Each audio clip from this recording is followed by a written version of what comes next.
direction of firing.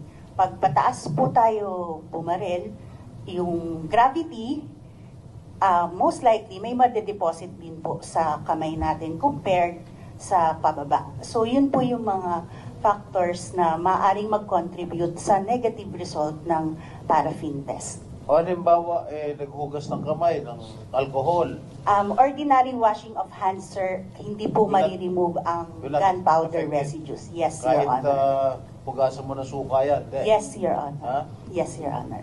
Okay. Style yan ng lumang pulis. Suka, tatanggal para matanggal. Pero sa mga bagong pulis ngayon, yung mga forensic chemist, hindi daw talaga matanggal yan na suka. So mali pala yung ginagawa ko noon. Suka gamit ko. Go ahead. Hindi daw talaga matanggal yan na suka. So mali pala yung ginagawa ko noon.